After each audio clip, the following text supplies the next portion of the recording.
Kararating lang ni Tiffany sa Cebu galing sa Maynila.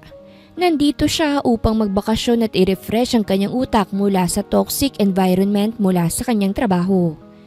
Mag-isa lang ang dalaga sa Cebu dahil ang kanyang pamilya ay mas piniling magbakasyon sa ibang bansa. Wala rin siyang masyadong kaibigan kaya't siya lang mag-isang nag-travel dito sa Cebu. "Welcome to Cebu," nasabi niya na lamang sa kanyang sarili sabay angat sa kanyang mga kamay nang makarating sa airport. Malaki ang kanyang ngiti sa labi dahil excited siya sa gagawin niya rito sa lugar. Tutuparin niya kasi ang mga bucket list niya at may target places na siya na gustong puntahan. Gabi na nang makarating ang dalaga sa airport kaya't bukas niya na lamang sisimulan ang gagawing pamamasyal niya. Ito kasi ang unang beses niyang makapunta sa Queen City of the South, kaya't kailangan niyang mag-ingat. Lumabas si Tiffany sa airport, hila-hila ang kanyang maleta. Napatingin siya sa kanyang relot 8:00 na ng gabi, kaya't agad niyang pinara ang taxi nang makitang paparating na ito. "Taxi!" anya habang kumakaway. Huminto naman ang white taxi sa harapan niya at lumabas ang isang driver. Ngumiti siya sa driver at itinuro ang kanyang maleta. "Kuya, can you help me with my maleta, please?" Pakikiusap niya sa driver. "Sure, miss." Ngumisi ang taxi driver sa kanya sabay kuha sa maleta niya at inilagay sa trunk. Nagpasalamat agad si Tiffany sa driver dahil sa mabilis nitong kilos at agad nagtipa ng mensahe sa kanyang phone upang i-update ang kanyang mga magulang na nakarating na siya sa Cebu. Matapos mag-message ng dalaga sa kanyang mga magulang, ay pumasok na siya sa loob ng taxi at inayos ang kanyang sarili. Walang imik ang taxi driver sa gitna ng kanilang biyahe, kaya't nakaramdam siya ng ginhawa. Ayon sa kanyang naranasan dati, may ibang taxi driver na tanong ng tanong pati na sa personal na impormasyon ay gustong malaman. Napatingin siya sa bintana at napangiti nang makitang kumikinang na mga ilaw sa gabi. Laking syudad si Tiffany kaya't hindi na bago sa kanya ang mga nakikita niya ngayon, ngunit hindi niya pa rin maiwasan ng mamangha sa nakita. Cebu is one of her dream places at masaya siya na nagawa niyang magbakasyon sa lugar na ito. Ngunit sa gitna ng pagtingin sa bintana, hindi maiwasan ni Tiffany ang ikunutang noo lalo na nang mapansin ang pawala ng mga buildings sa kanyang paningin. Para silang papalayo sa syudad kaya't binalingan niya ang driver na ngayon ay nakasombrero na at naka-face mask. "Kuya, where are we heading?" tanong ni Tiffany sa driver. "Mukhang lumalayo po tayo sa hotel ah."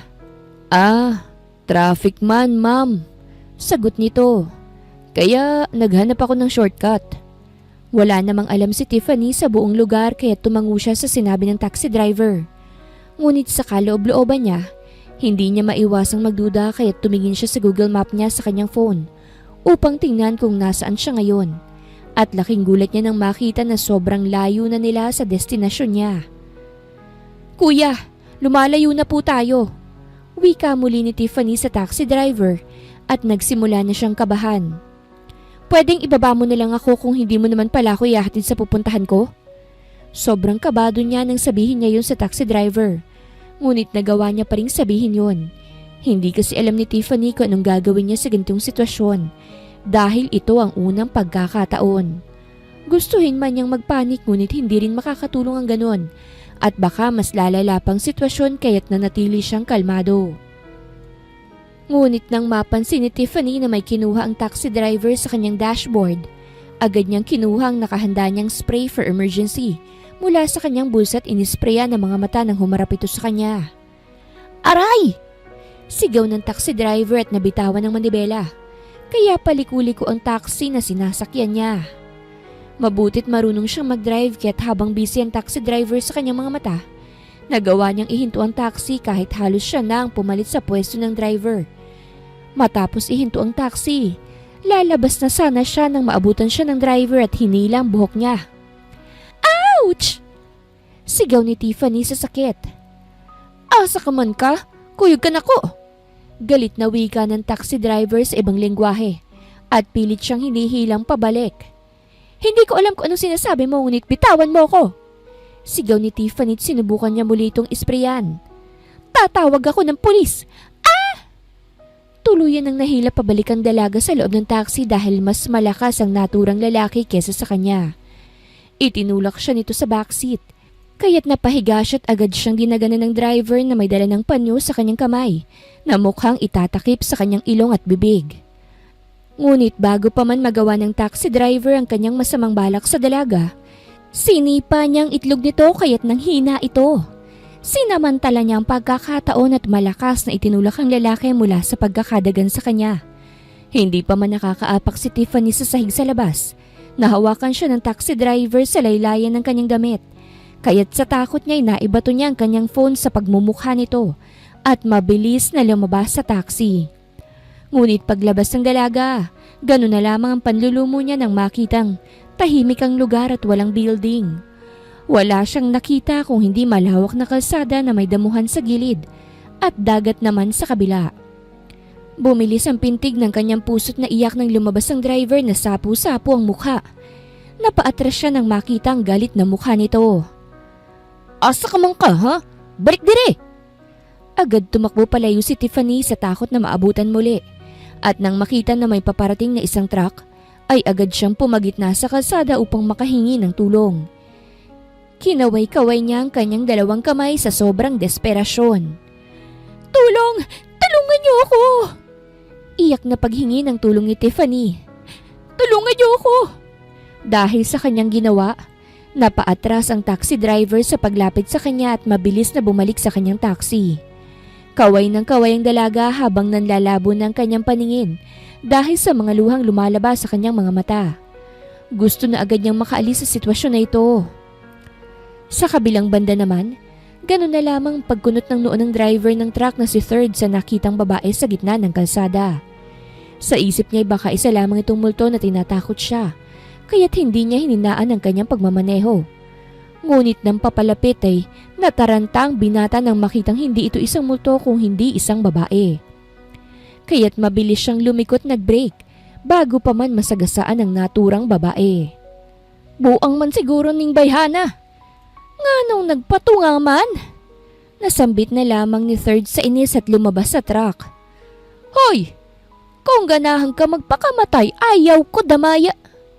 Hindi natapos ng binata ang kanyang litanya nang makitang nakahiga na sa sahigang dalaga at wala nang malay. Napakurap-kurap siya't napalunok dahil baka nabangga niya ito at namatay. Nilapitan niya ito at nakahinga ng maluwag nang maramdaman na may pulso pa ito. Kaya't napagdesisyon na lamang niya na dalhin ang dalagang walang malay sa kanilang probinsya sa takot na makulong. Nagising si Tiffany dahil sa ingay na hindi pamilyar sa kanya. Nagsasalita kasi ang mga ito sa ibang lengguwahe kaya't hindi niya ito maintindihan. Kaya't pagmulat ng dalaga sa kanyang mga mata, ganun na lamang ang pagkagulat niya na bumungad sa kanyang tatlong babae sa kanyang harapan. Napabalikwas siya ng bangon at mabilis na umatras hanggang sa bumangga ang kanyang likod sa headrest ng kama. Sino kayo?" Natatarantang tanong ni Tiffany sa tatlong babaeng nakita niya. Nagkatinginan ng mga babae sa isa't isa na siyang nagpalito kay Tiffany. Para kasing nagulat ang mga ito sa tanong niya. "Tagalog di ay ang girlfriend ni Third?" Tanong ng babae na may bangs. "Sino daw tayo? Tagalog manano?" Wika naman ng dalagang may mahabang buhok. "Oo, Tagalog na siya." Sambit naman ng babae na pinakabata sa kanila. Litong-lito si Tiffany sa kanyang mga naririnig. Dahil ni isa man ay wala siyang maintindihan. Gusto man niyang tanungin ng mga ito ngunit natatakot siya na baka katulad din ng mga ito sa lalaking nagtangkang gumawa ng kasamaan sa kanya kagabi. Humarap ang mga babae sa dalaga pagkatapos ay isa-isang ngumiti. Agad humakbang ng isang beses ang babaeng may bangs at nagpakilala. "Ako si First Honor," ani ng dalagang may bangs na siyang pinakamatanda sa tatlo. "Itong kasama ko na may mahabang buhok na walang ligo, Second Honor. At ang bunso namin, Fifth Honor." Kumaway ang dalawang dalaga matapos maipakilala ng babae. Gumiti rin ng mga ito at kumaway sa kanya. "Hi!" Napakurap-kurap si Tiffany sa narinig. Ang talino niyo naman." Nasabi niya na lamang dahil mas inuna pang sabihin ng mga ito ang kanilang mga na-achieve kesa sa pangalan nila. Anong mga pangalan nyo? At pwede ko bang malaman kung nasaan ako? Nakapamewang si First. Ayun nga ang pangalan namin. Ako si First Honor. Itong katabi ko ay si Second Honor. At ang bunso namin na si Fifth Honor. Apelido namin ng Honor, Maddie. Pero di na mo kaliwat si Nora Honor, ha? Nalaglag ang pangalan ng dalaga sa kanyang nalaman. Hindi niya lubos akalain na pangalan pala nila ang kanilang sinabi at hindi achievement sa paaralan. At nandito ka sa probinsya ng Cebu. Dagdag pa ni First.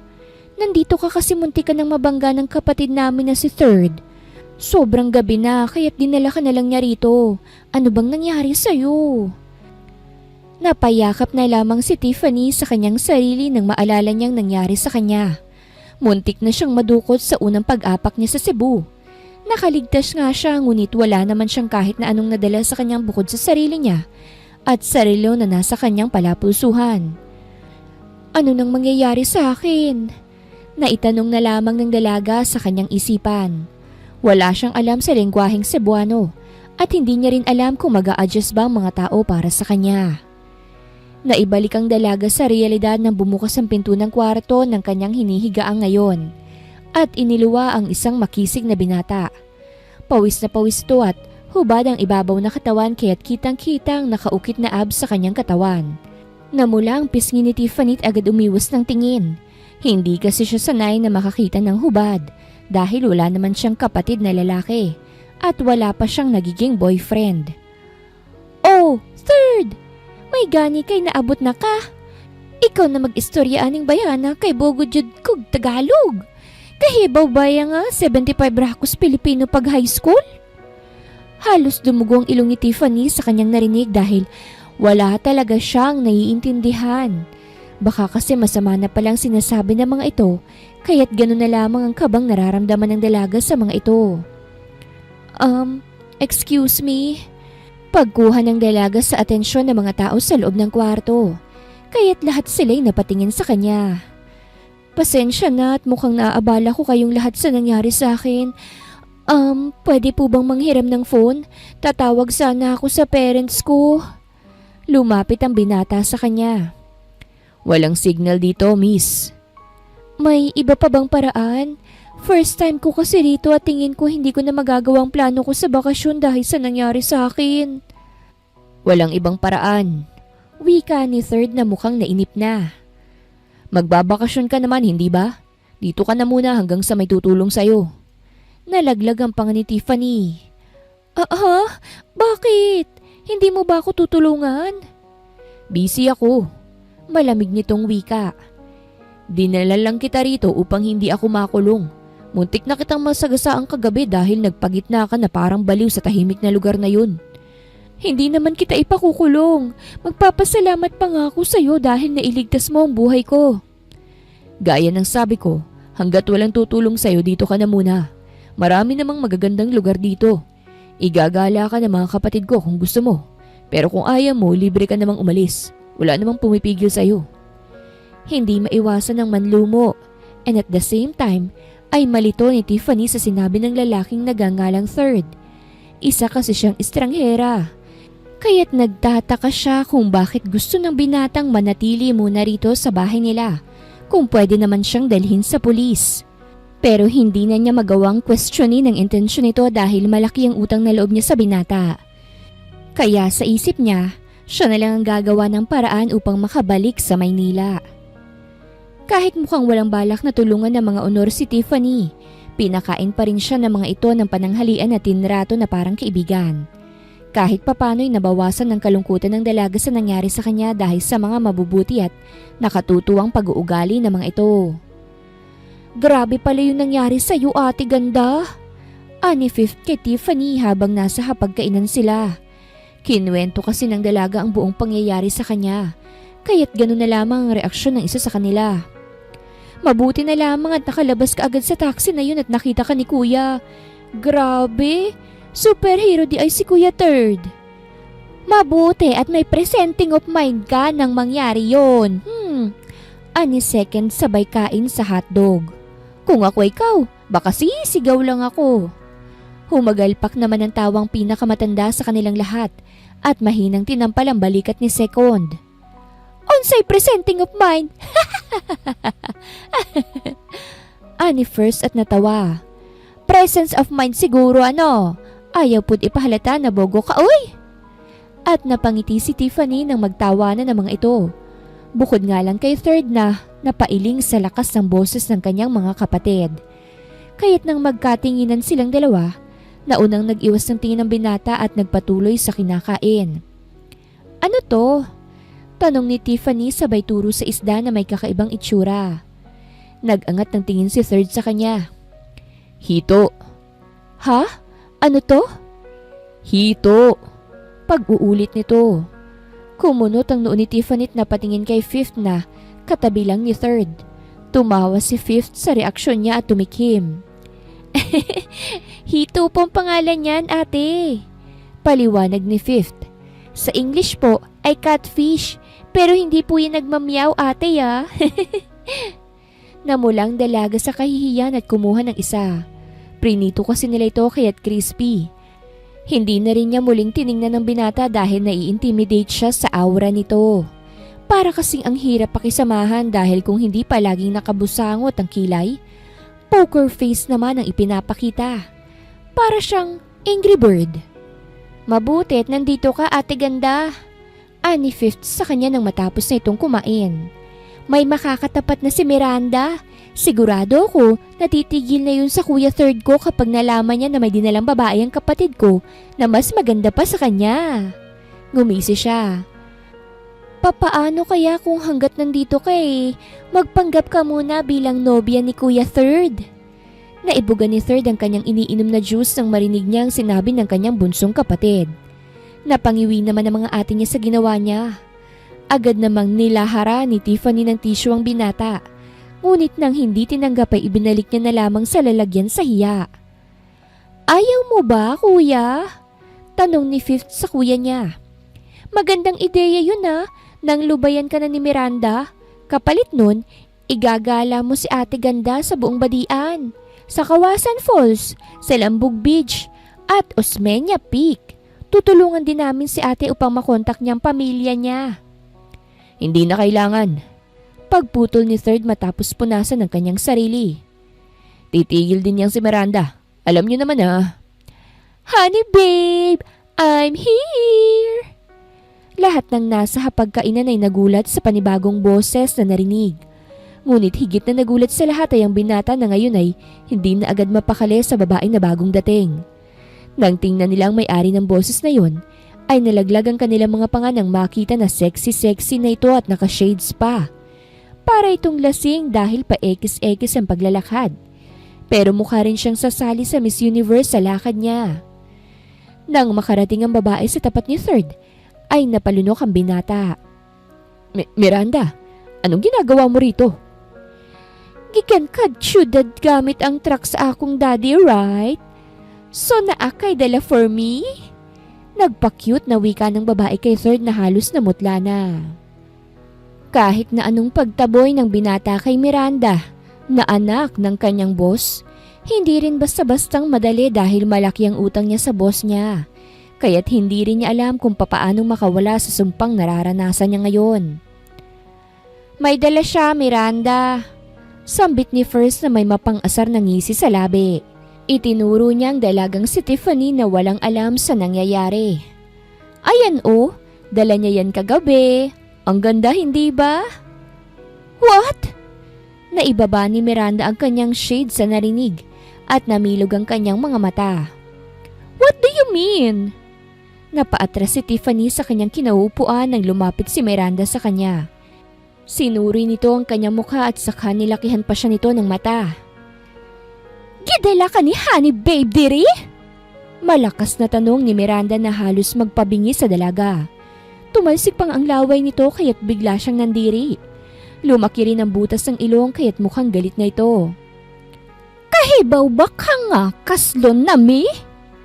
Napalingon si Tiffany sa mga babaeng kapatid ni Third na tawa ng tawa sa nasasaksihan.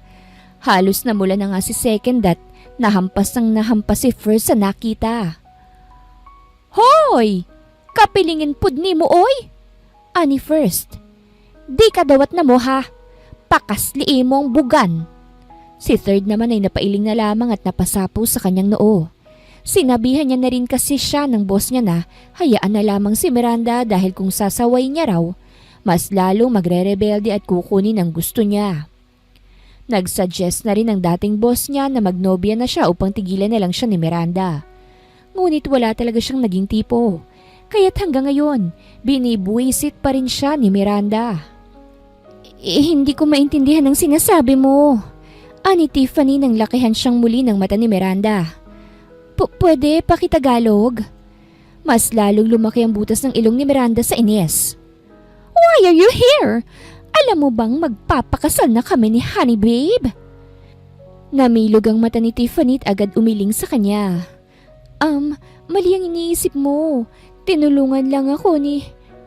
Girlfriend ko siya, Miranda. Pagputol ni Third sa sinabi ni Tiffany. At nandito siya dahil ipapakilala ko siya sa mga magulang ko. What? Humarap si Miranda kay Third na seryosong seryoso. Are you serious, Third? Ako ba yatik ang gilaban ni Daddy? I told him that I will marry you and he said yes kahit kargador ka lang sa tindahan namin. Hoy Miranda, hindi mo naman boyfriend ng kapatid ko para pakasalan mo siya. At saka wag mo ang maliitin ang trabaho niya. Nag-iipon niya ng pera para makasakay niya sa barko palayo sa'yo. No! I won't accept this!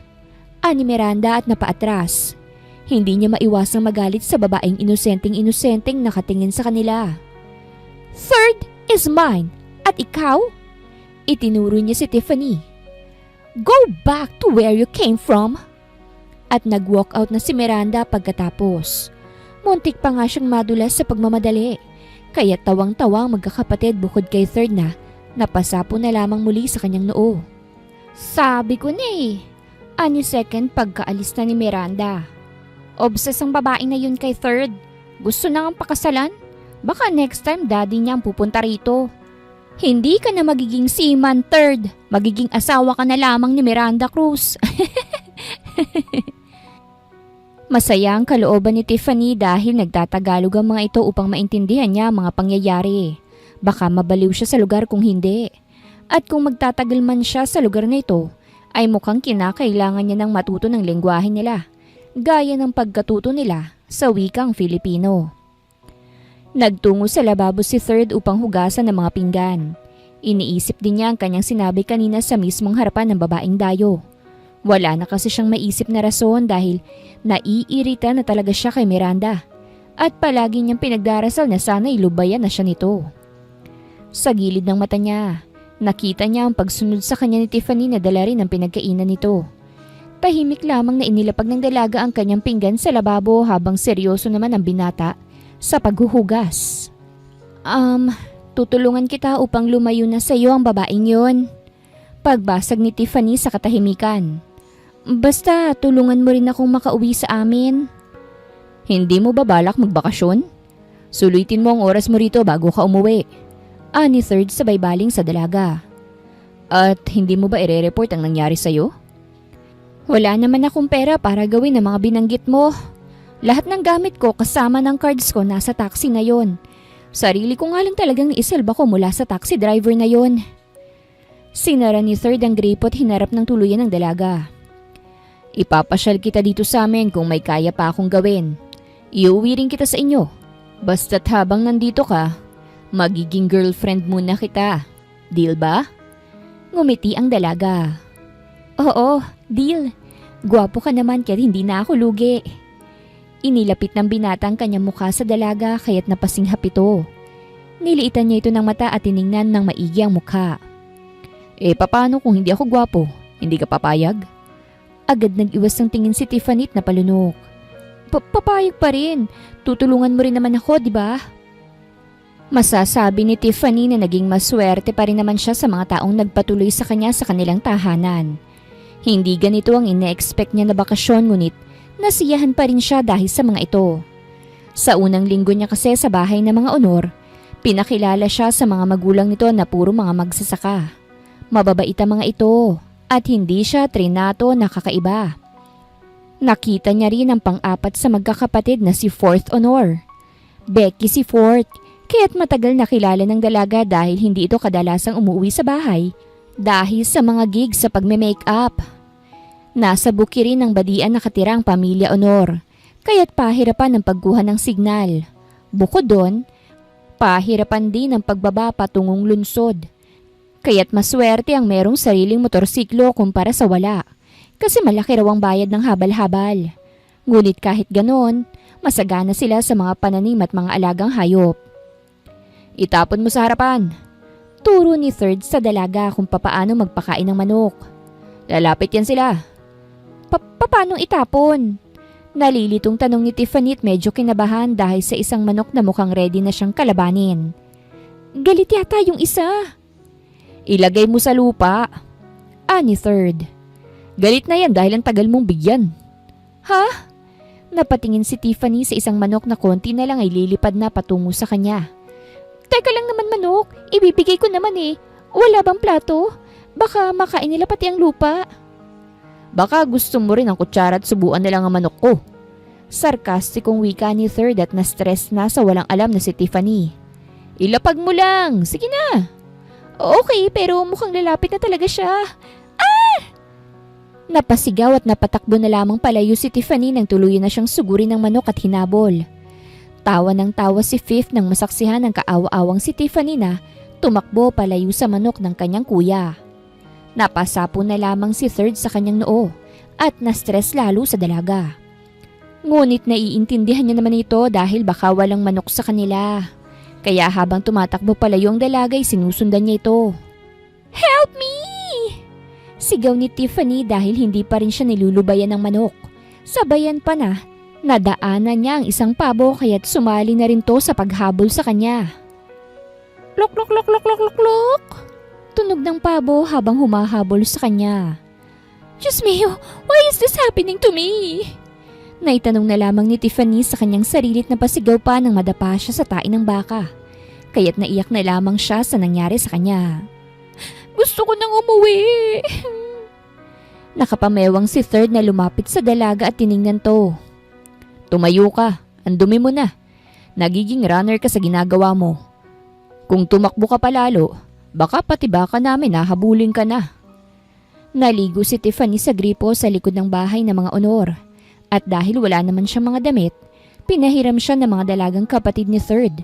Bukod nga lang sa pantit bra dahil mismo ang binata ang bumili para sa kanya.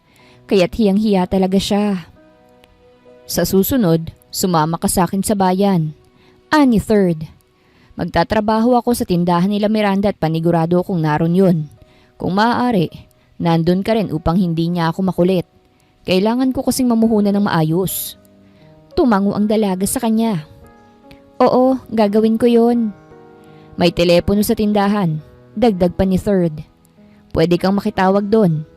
Nagningning ang mga mata ni Tiffany sa nalaman. Talaga? Oo, kaya tawagan mong magulang mo para ipaalam sa kanilang nangyari sa'yo. OMG! Thank you so much!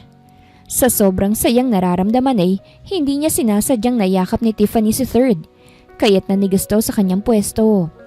Sobrang saya ni Tiffany dahil kahit medyo intimidating ang binata, ay gumawa pa rin to ng paraan upang matulungan siya. Salungat sa sinabi nito noong una. Thank you so much, Third. I'm so grateful. Ani Tiffany kaya't napalunok si Third lalo na nang magtagpo ang kanilang mga balat. Bukod doon, ay naamoy niya rin ang dalaga kaya't ganoon na lamang pagtambol ng puso niya sa hindi malamang dahilan. Hindi na mawala sa isipan ng binata ang ginawang pagyakap ni Tiffany sa kanya. Hindi pa siya kailanmang nagkaroon ng interes sa mga babae, kung kaya't bago itong nararamdaman niya. Lumipas ang isang buwan magmula nang mapadpad si Tiffany sa probinsya ng Cebu. Nagawa niya na ring mag-adjust sa mga taong nakapaligid sa kanya.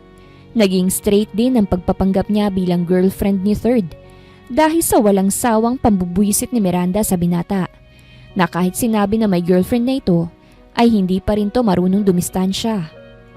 Dinala ni Third si Tiffany sa trabaho niya at ipinakilala sa mga katrabaho niya.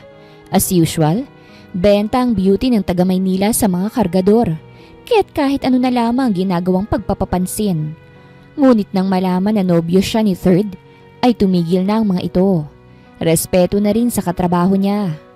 Ngunit may isa pa rin ang hindi tumitigil. At iyon ay walang iba kung hindi si Miranda Cruz, ang anak ng may-ari ng tindahan na tinatrabahuhan ni Third, na kahit halos araw-araw nang naroroon ng dalaga upang sumama kay Third, ay parang walang pakialam si Miranda. Kahit kasi hindi niya totoong nobyo si Third at nagpapanggap lamang sila, bilang isang babae, nakakawalang respeto din yung mga babaeng alam na nilang may jowa na dumidikit pa rin. Kaya't naubos ang pasensya ni Tiffany at hindi mapigilang sitahin si Miranda. Pwede bang wag mong istorbohin ang nobyo ko sa trabaho niya? Ani Tiffany kay Miranda na halos makita ng puwet sa suot. Kahit ano pang gagawin mo, hindi ka magugustuhan ng boyfriend ko. Umirap si Miranda at pinagkrus ang braso. Hindi pa naman kayo kasal, kaya pwede ko pa siyang lapitan kung kailan ko gugustuhin. At isa pa, bagong salta ka lang naman rito. At mas nauna pa ako kesa sa'yo. Hindi naman basehan kung sinong nauna Rason ng dalaga. Ang akin lang, dumistansya ka. Hindi na nakakapagtrabaho ng maayos ang boyfriend ko dahil sa'yo. Ibig lang sabihin nun, distracted siya sa kagandahan ko. Proud na wika ni Miranda at ngumisi. Kaya hindi siya makapagtrabaho ng maayos. Wala siyang interes sa'yo, pwede ba? Whatever. Umirap siya. Uuwi ka sa inyong umiiyak kapag nagpakasal na sa akin si Third. Huminga ng malalim si Tiffany, nilalabanan ng sariling pasensya.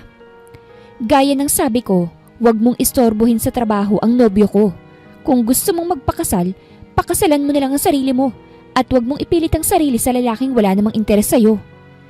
Tila napigtas ng dalaga ang pasensya ni Miranda kaya't nawala ng aroganting ngiti sa labi nito. Hoy! Ikaw na taga Maynila ka? Kung unsa na lamang imong giingon? Asik nito kay Tiffany. Pwede ba? Huwag mo akong pakialaman. Boyfriend mo lang siya. Hindi pa asawa kaya't hayaan mo ako sa gusto ko. At tingin ko naman hindi mo naman talaga gusto si Third Kasi mukhang high class ka naman. Sigurado ako na hindi mo tayo pang kargador na kagaya niya. Kaya't hayaan mo nga ako maglandi sa kanya. Ouch! Hindi na napigilan ni Tiffany ang kanyang sarili at sinampal niya si Miranda sa pisngi. How dare you? Hindi makapaniwalang sigaw ni Miranda na sobrang nasaktan sa sampal na hindi niya inaasahan. Pati ang mga trabahante sa tindahan ay natigilan at napatingin sa kanila. Pasensya na, gumalaw ang kamay ko Hindi niya sinasadya. Ani Tiffany. Galit kasi ito sa mga taong pinipilit ang sarili sa iba. Nagtangis ang bagang ni Miranda at nandilim ang kanyang mga mata. Burikat ka! At nagsabunutan silang dalawa kaya't iniwan ni Third ang kanyang trabaho. At dali-daling hinila palayo si Tiffany mula sa galit na si Miranda. Halos nagkagulo ng lahat at ang iba'y nagbibidyo pa. Natigil lang ang away nang dumating ang boss at galit na isinigaw ang pangalan ni Miranda. Miranda! Tumigil si Miranda sa paghila sa buhok ni Tiffany at gulat na tiningnan ng kanyang daddy. Daddy! Lumapit si Miranda sa daddy niya. Daddy, that girl started it. Iyang giagaw si Third na ko. Dad, please, let me marry Third. Ibigay mo sa kanyang gusto niya in exchange. Let me marry him. Mr. Cruz, ani Third habang nakahawak ang kanang kamay kay Tiffany na gulong-gulo na ang buhok. Basin dili na ako magpadayon diri. Kung pirme magning ani sir. Pinagsalikop ni Third ang kamay nila ng dalaga. I have a girlfriend at ayoko siyang hindi nire-respeto. I'm sorry Third. Ani ng boss at inilingan si Miranda na nanlulumo na. Let's go Miranda. Let's talk. Daddy! Iyak ni Miranda at nagpapadyak na sumusunod sa daddy niya papasok sa kotse nila. Tawang-tawa ang pamilya ni Third nang ikinuwento ang buong pangyayari pag uwi namin. Halos maiyak nakakatawang panganay sa kanila at pati ang mga magulang nila'y natawa na rin. Imutato gikusi ang bugan sa bigaon, Madi. Ani ng Becky na si Fort. Abay gusto pang maging part sa family namin hindi nga siya kasya. Bakit mo naman kasi sinampal? Ani second, Sana nandun ako nang makita ko. Ginamot ni Third ang sugat ng dalaga gawa ng pagsabunot at pagkalmot sa kanya ni Miranda. Sinabi ng dalaga na kaya niya namang gamutin ang sarili niya ngunit nag-insist si Third, kaya't hinayaan niya na lamang. Sobrang puti pa naman ang balat ng dalaga kaya't sensitibo agad sa sugat. Namumula agad ang balat. Pasensya na ha. Hindi ako taga rito ngunit ganun ang ginawa ko. Medyo nakukonsensyang wika ni Tiffany. Gusto ko lang kasi na matauhan siya at naaawa na rin ako sa sitwasyon ni Third. Nag-angat siya ng tingin sa binata. Sana hindi ka mawala ng trabaho dahil sa akin. Ayos lang. Wika ni Third matapos magamot ang sugat ng dalaga. Plano ko rin naman ang umalis doon dahil lilipat ako ng ibang trabaho. Hindi rin naman ako magtatagal sa ganung trabaho dahil sasakay na ako ng barko soon. Tumango si Tiffany at ngumiti ng matamis sa binata. Sana matupad mo ang gusto mong mangyari sa buhay mo. Natigilan si Third dahil sa ngiti ng dalaga. Kung noon ay simpleng pagtibok lang nararamdaman niya sa puso niya, ngayon ay mas lumalala pa. Batid niya na hindi ito dapat mas lalalim pa dahil hindi naman magtatagal ang dalaga sa kanilang lugar. Ngunit hindi na talaga mapigilan ang kanyang nararamdaman.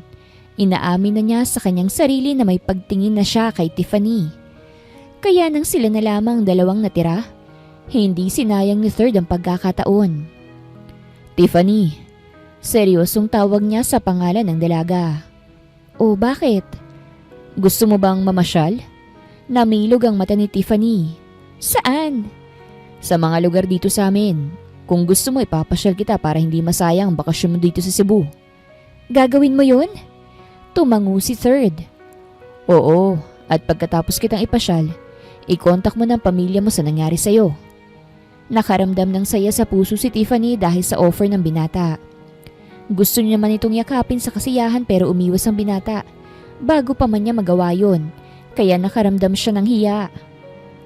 Huwag mo na akong yakapin. Ani Third at napalunok. Hindi mo alam kung anong ginagawa mo. Napakagat sa ibabang labi si Tiffany. Bawal palang yakapin ng boyfriend?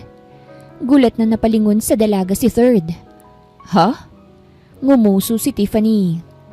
Ikaw ang mismong nagsabi na hanggat nandito ako, boyfriend kita. Tapos na ba ang pagpapanggap natin? Sumeryoso ang tingin ni Third sa kanyang sinabi. Bakit? Kung sasabihin ko bang gusto kita maging totoong girlfriend, papayag ka ba? Namilog ang mata ni Tiffany at hindi nakapagsalita.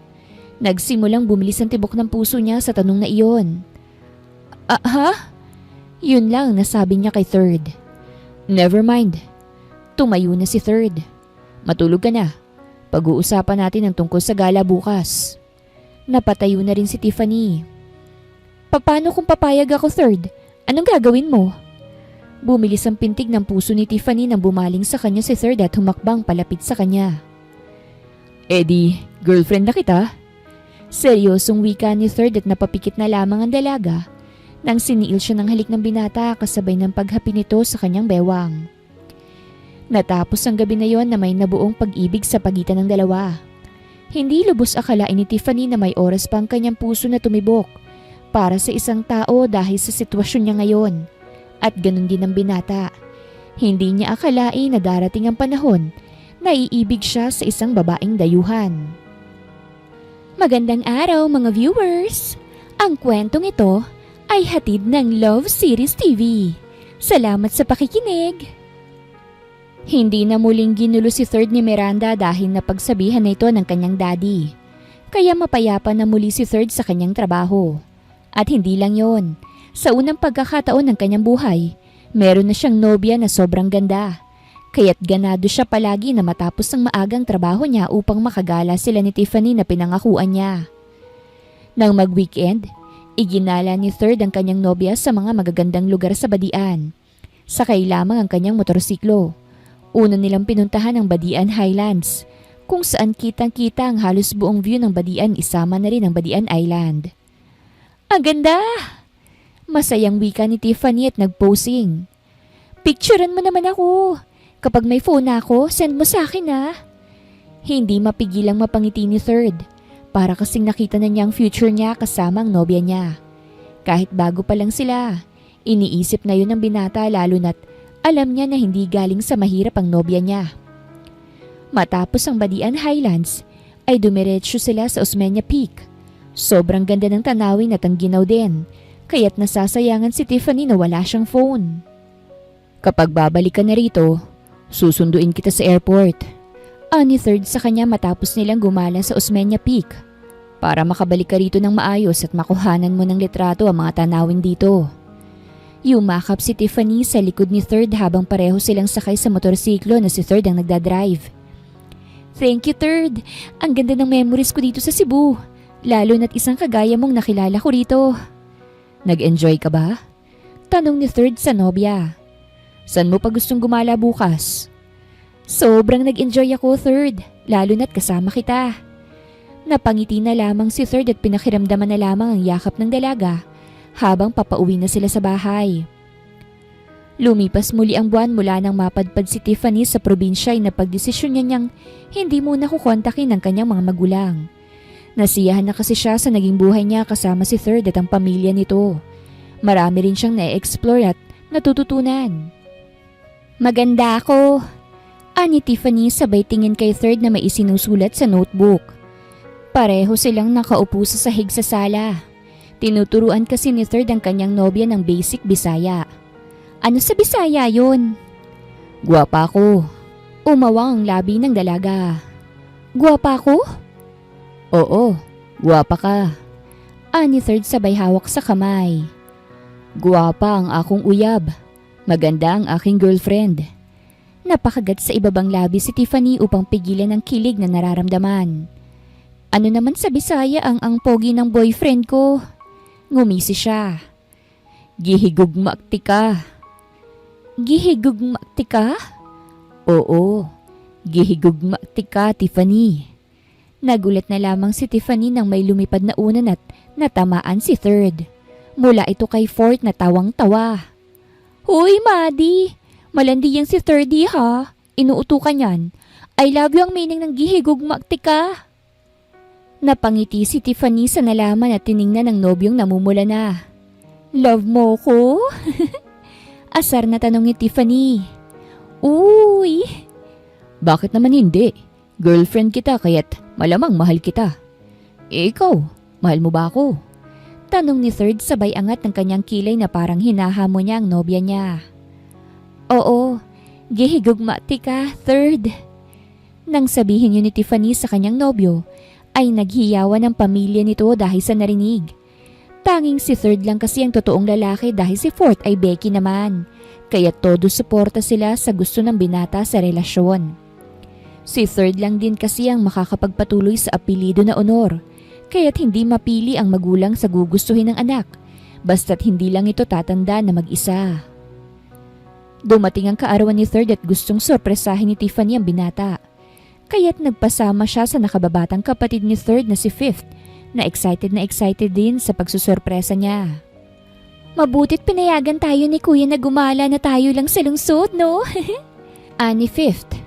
Excited ako sa iregalo mo sa kuya ko, ate ganda. Napangiti si Tiffany. Ilang buwan na siya sa Cebu at marami na siyang alam tungkol sa nobyo niya.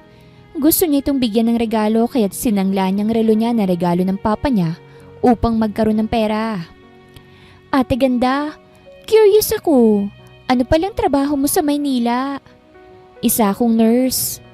Namilog ang mata ni Fifth sa sinabi ni Tiffany. Para siyang mas lalong namangha sa nobya ng kanyang kuya dahil hindi niya lubos akalain na isang profesional ang kaharap niya. Talaga po? Pangarap ko rin na maging nurse, ate. Ani Fifth at humawak sa braso ni Tiffany.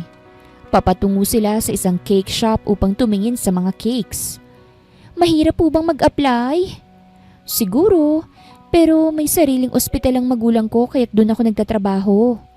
Nalaglag ang panga ni Fifth at nabitawan niya ang braso ni Tiffany. Wow! Sobrang yaman mo naman pala, ate ganda. Nagningning na ang mga mata ni Fifth. Pero bakit hindi ka agad nang hingi ng tulong sa pamilya mo, ate? Nagtitiis ka sa amin, sobrang yaman mo naman pala. Nagustuhan ko dito Ani Tiffany sabay ngiti kay Fifth. Kaya ayaw ko muna umuwi. Marami pang pinag-usapan ng dalawa habang namimili sila ng ireregalo kay Third sa birthday nito. Bukod sa cake, naghanap din sila ng iba pang ireregalo sa binata. Ate, diyan ka lang ah. Titingin ako sa kabila kung may tinda ba silang souvenir. Ani Fifth kay Tiffany. Babalikan po kita kapag bukas pa doon. Tumango ang dalaga. O sige, Fifth. Nang umalis si Fifth, ay tumingin si Tiffany sa mga nakadisplay sa harapan niya. Kadalasan sa mga tinday mga black t-shirts na may designs, sombrero at mga mura na mga shades. Alin kaya rito ang bagay kay Third? Naitanong niya na lamang sa kanyang sarili. Miss, mupalit ka? Tanong ng tindera sa kanya. Oo, bibili po ako. Sagot ni Tiffany na naiintindihan na ang tanong dahil sa mga turo ni Third sa kanya. Magkano po ang t-shirt na yan? $350. Sagot ng tindera. Isa po niyan, ani Tiffany. Ngunit sa gitna ng pagkuha niya ng pera sa wallet, isang van na kulay itim ang biglang huminto sa harapan ng tindahan. Akala ng nakararami ay customer lang kaya't hindi nila ito pinansin at nagpatuloy lamang sa kani-kanilang gawain. Ngunit akmang magbabayad ng dalaga sa gusto niyang bilhin. Nabitawan niyang kanyang hawak na wallet nang biglang may humili sa kanya papasok sa van at agad tinakpan ng kanyang bibig. Nakita ito ng tindera at ni Fifth mismo na babalik na sana kung saan niya iniwan ang dalaga. Ate! Sigaw ni Fifth at huli na ang lahat dahil agad na humarurot ang van palayo sa tindahan. Dala si Tiffany na nawalan na ng malay. Nagkagulo ang palengke dahil sa kidnapping na nangyari at agad inireport sa pulisya. Walang plate number ang van kaya't ang tanging pag-asa lamang upang matrak ang van ay ang CCTV sa bawat daan. Hindi maipaliwanag ni Third ang kanyang nararamdaman ng mabalitaan sa mismong kaarawan niya ang pagdukot ng kanyang nobya. Halos hindi siya makatulog at tumulong sa paghahanap. Pati ang pamilya niya ang nag-aalala sa nangyari. Iyak nang iyak din si Fifth at sinisisi ang sarili niya dahil iniwan niya si Tiffany. Lahat ay alalang-alala sa nangyari sa dalaga. Third, naaba kay contact number sa pamilya ni Tiffany? Tanong ni First kay Third na natigilan sa tanong niya. Nagdadalawang isip kasi ang binata sa tanong ng kanyang kapatid. Kapag hinihingi ang numero ng pamilya ni Tiffany, ibig sabihin, kailangan nilang malaman kung anong nangyari sa anak nila. At natatakot si Third na baka kapag may alam na ang pamilya ng nobya niya, ay hindi na sila magkikita pa. Ngunit wala na silang choice. Kailangan ng malaman ng pamilya ni Tiffany upang matulungan sila sa paghahanap sa dalaga. Sa kabilang banda, nagising si Tiffany sa isang abandonadong building habang nakatali ang kanyang kamay at paa. Medyo madilim din ang lugar kaya't nakaramdam siya ng takot para sa sarili. Huli niyang naalala ang eksenang bumibili siya ng t-shirts sa isang tindahan. Ngunit hindi niya ito nagawang bayaran dahil sa biglaang humila sa kanya papasok sa loob ng van. Well. Gising na palang Disney princess? Namilog ang mata ni Tiffany nang marinig ang pamilyar na boses na iyon. Nagpalingalinga siya at umawang ang labi niya nang makita si Miranda, kasamang dalawang lalaki na mukhang mga tambay dahil sa kanilang mga aura. Magtatagalog ako para naman maintindihan mo, ani Miranda sabay ngisi sa akin. Alam mo ba kung bakit ka nandito? Kumuyom ang kamao ni Tiffany. Nandito ka dahil ipipilit mong muli ang sarili mo sa nobyo ko. Tumpak! Tumawa si Miranda. Ayaw kasi akong pagbigyan ng daddy ko eh. Akala ko mahal niya ako pero hindi pala dahil hindi niya ako pinagbigyan. Kaya't ako nilang ang gagawa ng paraan para mapasakin na si Third. Baliw ka kung ganun. Hindi ako baliw. Singhal niya at sinampal ako sa pisngi. Gusto ko lang si Third at gusto ko siya ay akin lang. Baliw ka nga talaga. Conclude muli ni Tiffany. Hindi mo ba tanggap na ayaw sa'yo ni Third? Hindi ka sasaya niyan, Miranda. Alam ko yun. Hinawakan niyang baba ng dalaga at hinigpitan niya ang pagkakahawak nito. Pero sasaya ako kapag mawala ka na sa paningin ko. Well, wala tayo sa lugar natin. Sobrang layo natin ngayon. Kaya't hindi ka maaabutan ng kung sino man ang tutulong sa'yo. Tumawa siya. Tawagan ko nga si Third. Sasabihin ko sa kanya na dinukot rin ako. So, magdadalawang isip siya kung sinong una niyang ililigtas. Nagdial ng numero ni Third si Miranda at nagulat siya nang sumagot agad to. Hello? Honey babe! Dinukot ako. Miranda. Ani Third sa kabilang linya. Nasa bahay siya ng boss niya at napag-alaman niya na si Miranda ang may gawa ng pangingidnap sa nobya niya. Gusto mong magpakasal sa akin, hindi ba? Namilog ang mata ni Miranda sa narinig. Oh my gosh! So, pinipili mo na ba ako, Third? Kumunot ang noo ni Tiffany sa narinig. Oo, pinipili kita, Miranda. Ani Third at napapikit. Asan ka? Umuwi ka na. Ito, dinukot ko itong burikat na babaeng to. Asyumera kasi na siyang pipiliin mo. Humagikhik si Miranda sabay baling kay Tiffany. Oh, nagtagalog kami para maintindihan mo. Pinipili na ako ni Third. Pakakasalan niya na raw ako. Miranda. Yes, honey babe. Pakawalan mo na si Tiffany. Uuwi na siya sa Maynila. Pinapahanap na siya ng magulang niya. Namilog muli ang mata ni Tiffany sa narinig. Kinontak na ni Third ang pamilya ko? Naitanong na lamang ni Tiffany sa kanyang isip. Hindi na siya babalik dito, right? Ani Miranda. Alam mo, ayokong makitang pagmumukha niya, honey babe. Naiinis ako. Oo, hindi na. Sagot ni Third. Kaya pakawalan mo na siya, Miranda. Hindi na siya babalik rito. Okay, honey babe. Wait for me, ha? Tatadyakan ko lang ng paulit-ulit ang babaeng to bago ko siya pakawalan. Namilog ang mata ni Third sa narinig. Miranda, wait! Ibinaba ni Miranda ang tawag at saka tinadyakan ang pagmumukha ni Tiffany. Kaya't napahiga muli ito sa sahig. Tawa ito ng tawa sa kapaulit-ulit na tinatadyakan ng katawan hanggang sa manghina na ang dalaga. Ayan! Sakto na yan! Maaari ka nang umuwi sa inyo, taga Maynila. At huwag ka nang bumalik rito, ha? Halos mawala na ng hininga si Tiffany dahil sa sakit ng kanyang mukha at katawan mula sa pagtadyak sa kanya ni Miranda. Hindi rin siya lubos makagalaw kaya't nang umalis na si Miranda kasama ang kanyang mga tauhan, ay gumapang siya upang makasunod. Ngunit hindi na kinaya ng katawan niya kaya tumigil siya at doon nawala ng malay. Umuwi si Miranda sa kanila na parang walang ginawang kasamaan at nasiyahan siya nang makita niya si Third doon kasama ang kanyang daddy. Third!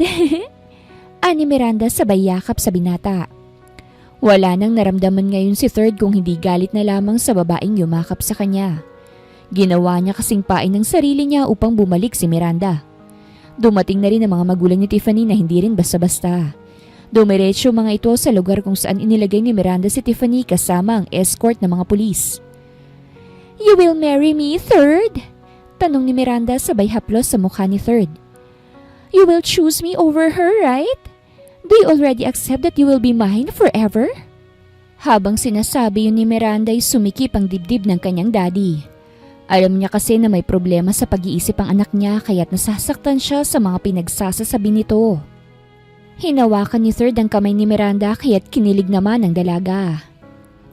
Pinipili kita, Miranda. Seryosong wika ni Third. Para magtungo sa mental hospital. At gano'n na lamang ang pamimilog ng mata ni Miranda nang lagyan siya ng posas ni Third sa kamay at agad may kumuha sa kanya ng mga pulis. What is the meaning of this, Daddy? Ani Miranda. Third! Traidor ka! I'm sorry, anak. Ani ang daddy niya sabay hawak sa kanyang pisngi. But this is for you, so you won't harm other people again. No! No, Third! Save me! Save me from these people! No! Napasapo na lamang si Third sa kanyang noo at hinintay na lamang ang balita patungkol sa kanyang nobya. Nang bumalik ang mga magulang nito, walang malay si Tiffany na isinugod sa ospital. Nangako si Mr. Cruz na sasagutin niya ang hospital bills pero tinadtad lamang siya ng masasakit na salita ng mga magulang ni Tiffany. No thank you, Mr. Cruz. Nakakahiya naman na ikaw pang sasagot sa gastusin namin dahil sa anak mong baliw. Ani Mrs. Laurel, ang mama ni Tiffany. And gosh, hindi ko akalain na ganito ang madadatnan namin sa anak naming nagbabakasyon lang dito sa Cebu. Halos hindi alam ko anong sasabihin ni Third sa pamilya ni Tiffany. Nag-alala rin siya sa dalaga ngunit hindi siya makalapit dahil sa galit na galit ng mga magulang. At ikaw ba si Third Honor? Ang tumawag sa akin? Nakaangat ang kilay na tanong ni Mrs. Laurel sa binata na kinakabahan. Oo, ako nga po. Ani third. Nobyo ka ba niya? Totoo bang sinasabi ng mga tao rito? Mahal ko po ang anak nyo. Kaya pala hindi mo kami kinontak agad nang malamang may nangyari sa anak ko. Dinala mo sa inyo't at tinake advantage ang kabutihan at kainusentehan ng anak ko. Akusan ni Mrs. Cruz. Nadakip ng taxi driver na nagtangkang dumukot sa anak ko. Baka naman gusto mo ring ikulong kita dahil considered na dinukot mo rin ang anak ko. Mawalang galang na po, Mrs. Laurel. Ngunit hindi yun ang intensyon ko sa anak nyo. Nagmamahalan po kami. Wala akong pakialam sa pagmamahalan ninyong dalawa. Dahil ang love story ninyo magtatapos na rito. Iuwi na namin ang anak namin at hindi na siya babalik pa rito. At isa pa, may na-achieve ka rin ba? Kasi kung wala, huwag mong pangarapin ang anak ko. Ayaw namin ng lalaking bubuhayin ng anak ko. Lubos na nasaktan si Third sa sinabi ng ina ng kanyang mahal. Ngunit totoo rin naman, wala pa siyang naaabot sa buhay. Kaya ang kapal naman ng mukha niya upang pangarapin ng isang katulad ni Tiffany na marami nang narating sa buhay. Kaya tinanggap niya na lamang ang kabiguan niya sa pag-ibig at hinayaang makawala si Tiffany sa kanya. Hindi rin naman siya hinayaan na makita muli ang dalaga kaya't ang tanging ginawa niya na lamang ay ang isipin ng magagandang ngiti nito. Bukod doon, ang sitwasyon nilang dalawang nagpatulak sa kanya upang magpatuloy sa pangarap niya. Ang makasakay na sa barko na matagal niya nang inaasam. Ang maging seaman na sandaling na-delay dahil sa kahirapan. Ngunit ngayon, may rason na siya upang abutin ang gusto niya. Iyon ay upang maging karapat-dapat sa pagmamahal ni Tiffany Laurel. Kaya't sa mismong pag-alis ni Tiffany sa Cebu kasama ang kanyang mga magulang, ay ang pagtanggap din ni Third ng balita na maaari na siyang makasakay sa barko na matagal na nang hinihintay. Bumalik na sa dating buhay ang buhay ni Tiffany. Nang bumalik siya sa Maynila, naramdaman niyang muli ang karangyaan ng kanyang buhay. Ngunit kahit halos meron na sa kanyang lahat meron pa rin kulang kaya't kahit nakabalik na siya, hindi pa rin niya halos magawang ngumiti dahil naiwan niya ang kanyang mahal sa lugar na iyon. Naiwan niya si Third at ang kanilang mga alaala sa Cebu. At wala siyang balak na ibaon to sa limot, kahit ilang lalaki nang inireto ng kanyang mga magulang sa kanya. Gosh, Tiffany! Ayaw mo ba kay Erickson? Anak siya ng mayor sa ating lugar and he likes you. Pero hindi mo pinagtutuunan ng pansin. Don't tell me niisip mo pa rin ang naging nobyo mong kargador. Naibagsak ni Tiffany ang kutsara sa pinggan niya at malamig na tiningnan ng kanyang ina. Nasa hapagkainan sila ngayon at sila lang dalawa dahil nasa ospital ang papa niya. Doktor kasi ito. Hindi siya kargador lang, ma. May pangarap si Third. My gosh, hindi ko akalain na in love ka sa ganun.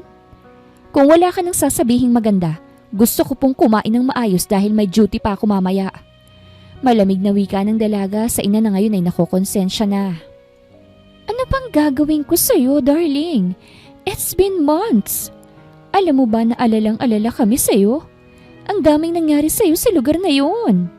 Napapailing na lamang ang mama niya. Pero if you really like that guy, wala naman siguro akong magagawa pa. Gulat na nag-angat ang tingin si Tiffany sa mama niya. What? Ayoko naman natatanda kang dalaga, no? You're my only child, Tiffany. And I only want what's best for you. Pero kung ang lalaking talagang yon ang nagpapasaya sa'yo, make sure na may naabot siya sa buhay bago mo siya iharap sa akin, please lang ha. Hindi makapaniwala si Tiffany sa sinabi ng kanyang mama. Maarte kasi ito sa mga lalaki, kaya't hindi niya akalain na bumigay ito kalaunan. Kaya nang malaman yon, agad sinearch ng dalaga ang social media ni Third pero sadly, wala nang lumalabas sa social media nito. Sinearch niya ang kapatid nito at nag-send ng message. Ayon kay Fifth, nakasakay na ng barko si Third at pinursu na ang pagiging seaman internationally. Masaya ang dalaga sa nalaman ngunit kinakabahan na baka tuluyan na siyang makalimutan ni Third.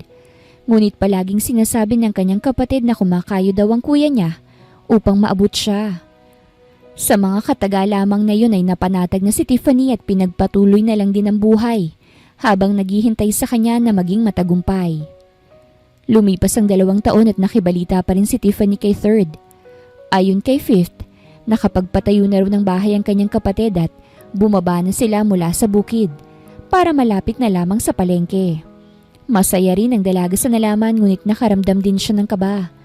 Lalo na nang tanungin niya si Fifth patungkol sa kuya niya sa tawag. Hindi ka na po binabanggit ni kuya, ate. Malungkot na wika ni Fifth sa kanya. Nang sinubukan kong banggitin ang pangalan mo sa kanya sa tawag, para po siyang umiiwas. At ate, sana hindi ka mabibigla ah. Bago ko pa lang kasi itong nalaman. Napalunok si Tiffany. Ano yun? Sabihin mo sa akin. Bababa raw si kuya sa barko at may liligawan daw. Ani Fifth, hindi niya binabanggit kung sino ate pero liligawan niya raw po. Kumirot ang puso ni Tiffany sa narinig. Mukhang umibig na muli si Third at ibang babae na. Masakit sa kanyang puso pero wala siyang magawa dahil pinaglayo na sila ng tadhana. Sige, maraming salamat Fifth ha. Ibababa ko na ito. Mag-uusap pa naman tayo ate, hindi ba? Ani Fifth, kahit iba ng nobya ng kuya ko, kakausapin mo pa rin naman ako, hindi ba? Pinigilan ni Tiffany ang kanyang sarili na maluha. Oo naman. Magkaibigan tayo, Fifth. Kahit mag-uusap pa rin tayo. O sige, ibababa ko na to ah. Magjo-duty pa kasi ako eh. Pagbaba ni Tiffany sa tawag ay napahagulgol na lamang siya sa loob ng banyo. Nasasaktan kasi siya dahil sa katotohanang hinintay niya si Third ngunit ang mabalitaan na may mahal na itong iba ay masakit sa kanya. Iyak siya ng iyak at nang maubos ang luha niya ay naghilamos agad siya sa powder room ng ospital bago siya lumabas at para magpatuloy sa trabaho na parang walang nangyari. Nurse Tiff! Natigilan si Tiffany na magtungo sa isang kwarto ng pasyente nang tinawag siya ng isang nurse na nasa counter. Malaki ang ngiti nito sa labi at sinenyasan pa siya na lumapit. Nurse Jo, bungad ni Tiffany nang makalapit. O bakit? Ang swerte mo! Nagtatatalong wika ni Nurse Jo sa dalaga. May nagpadala sa'yo rito oh. Kumunot ang noo ni Tiffany. Ha? Padala? Ano yun? Kinuha ni Nurse Jo ang isang bouquet ng bulaklak at ibinigay kay Tiffany na gulat. Para kay Nurse Tiffany Laurel daw. Kinikilig na wika ni Nurse Jo. Isang poging nagpunta rito, hinahanap ka. Kaso wala ka eh, kahit sabi babalik na lang daw siya sa susunod. At pakibigay na lang daw sa'yo. Ang gwapo ng lalaki, moreno. Parang artista. Bumilis ang pintig ng puso ni Tiffany sa narinig at naibaba ang tingin sa bouquet na sobrang ganda. Kanino to galing? Anong pangalan niya? Ay, hindi nagsabi. Ang sabi niya lang, maliligaw siya sa'yo. Tumili si Nurse Jo. Kakajowa ka na rin. Sana all. Agad tiningnan ng dalagang bulaklak at may nakita siyang note. Kaya't agad niya itong kinuha at binasa ang laman. Halos maiyak ang dalaga nang makita ang mensahe sa note. Pwede na po ba akong pumasok muli sa puso mo, Miss Manila? Kung balak mo akong tanggapin muli, nasa labas lang ako ng ospital. Naghihintay sa'yo. Third, Brandon Honor. Hindi na nagpatumpik-tumpik pa ang dalaga at lumabas na siya ng ospital dalang bulaklak. Tinawag pa nga siya ng kanyang katrabaho na nurse ngunit para na siyang nabingi dahil ang tanging naririnig niya lang ay ang sigaw ng puso niya. Paglabas niya sa ospital ay nagpalingalinga siya. Miss na niya si Third at ngayon lang muli silang magkikita. Third, nasan ka na?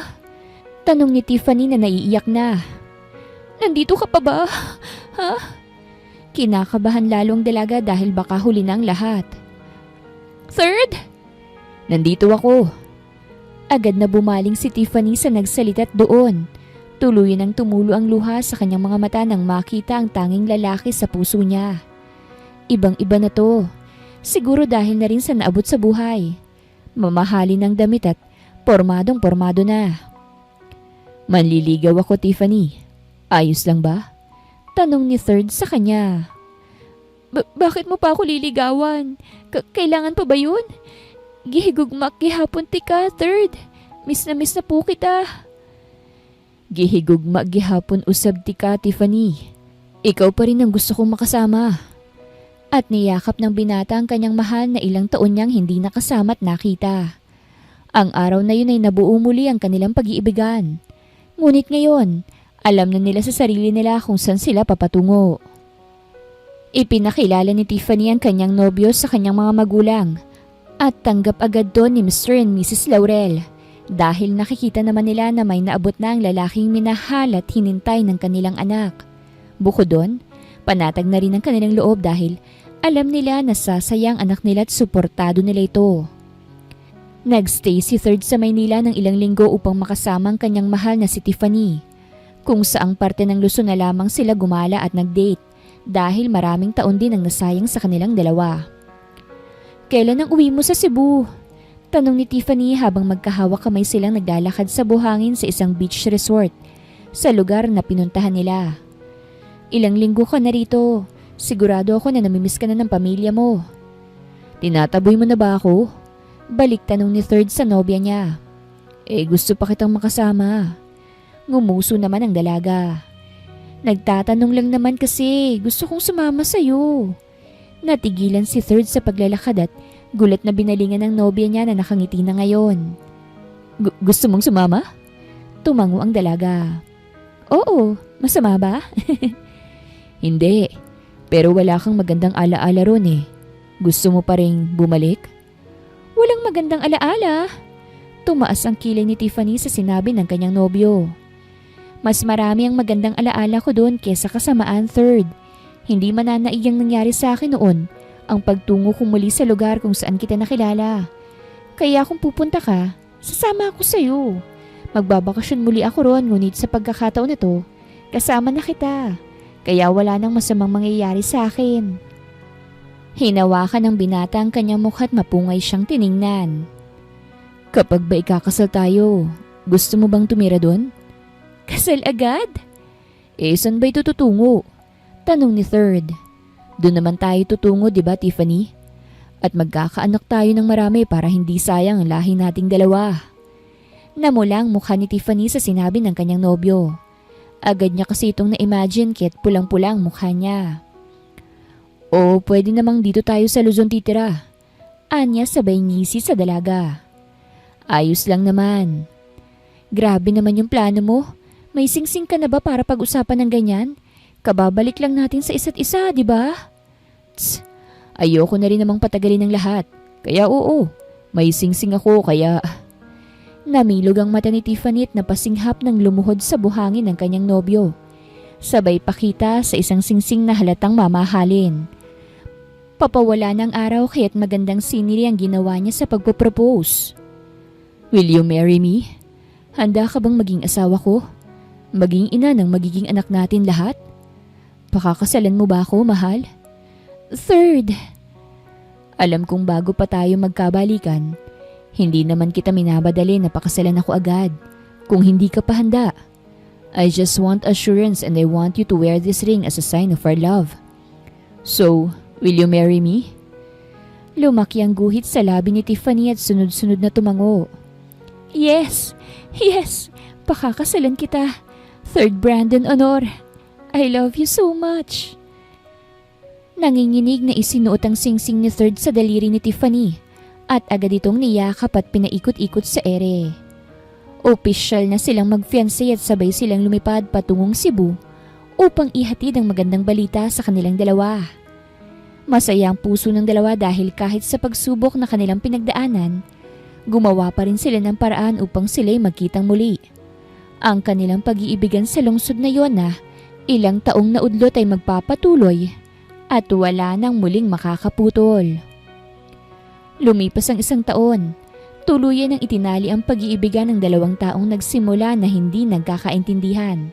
At dahil sa pagmamahal, pinagkaisa sila at kahit magkaiba man ang kanilang mundong kinalakihan at lengguwahe na lumalabas sa kanilang mga bibig, magkakaintindihan pa rin kung may pagmamahal na pumapagitna. I love you, Miss Manila. Nasa kama na sila ngayon. Handa ng diligan ang unang gabi nilang mag-asawa. Ako nasad ka. Akong Cebuano. Gihigugma teka. Ani Tiffany sinalubong ng mainit na halik ng kanyang asawa at tuloy nang ibinigay ang sarili sa kanya. Hindi naging basihan ng magkaibang lengguwahe at estado sa buhay upang mangyari ang kanilang pagmamahalan. Kung kayo ang itinadhana, gagawa't gagawa ng paraan ng Panginoon na kahit anumang pagsubok, sa huli, kayo pa rin ang magkakatuluyan. Wakas.